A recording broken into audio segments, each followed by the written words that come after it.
দর্শক মন্ডলী, আমি এই মুহূর্তে দাঁড়িয়ে আছি সাতক্ষীরার কলার উপজেলার ৪ নম্বর নাঙ্গলঝাড়া ইউনিয়নে।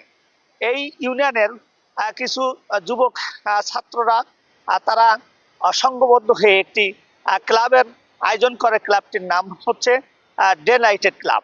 এই ক্লাবের উদ্যোগে তারা করোনাকালীন সময় থেকে এই এলাকার দুস্থ এবং গরিবদের মাঝে ঈদ সামগ্রী থেকে বিভিন্ন অনুদান বিতরণ করে থাকেন।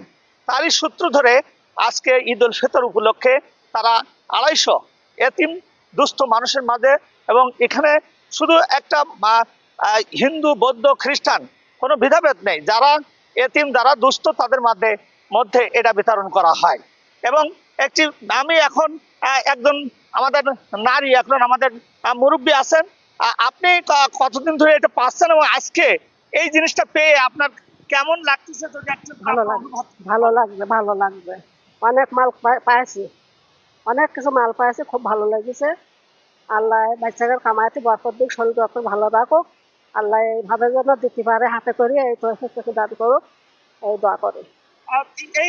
উনি এই সংগঠনে তিনি ভবিষ্যতে তারা যদি ভালো থাকে, তাদের উত্তরোত্তর আরো আয় বৃদ্ধি পায়। আপনি কি কি পেয়েছেন যদি একটু বলতেন? অনেক কিছু পাচ্ছি, আমি তো মনে করি রাখতে পারি না। আমি বাবা বুড়ো মানুষ হয়ে গেছে, শরীর স্বাস্থ্য কম হয়ে গেছে, বেশি বসতে পারি না। আপনি খুব খুশি? খুশি, হ্যাঁ।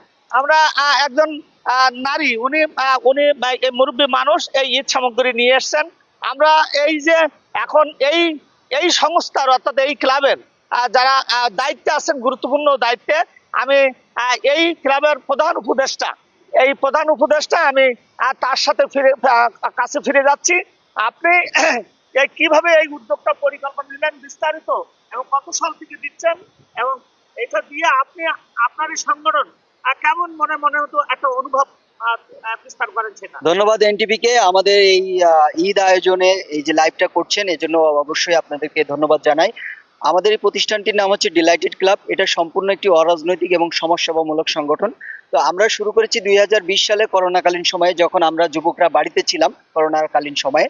তো সেখান থেকে আমাদের এই কার্যক্রমটা শুরু। আমরা প্রথমবার 16 জন বিধবাকে 200 করে টাকা দিয়ে আমাদের এই কার্যক্রমটা শুরু করি, এবং এটার সদস্য হচ্ছে সম্পূর্ণ যুবকরা। এবং আমাদের সুদী আছেন প্রবাসী, সরকারি চাকরিজীবী, এবং বিভিন্ন আমাদের ঢাকার বাইরেও বিভিন্ন সুদী রয়েছেন যারা এই ক্লাবে অনুদান দিয়ে থাকেন।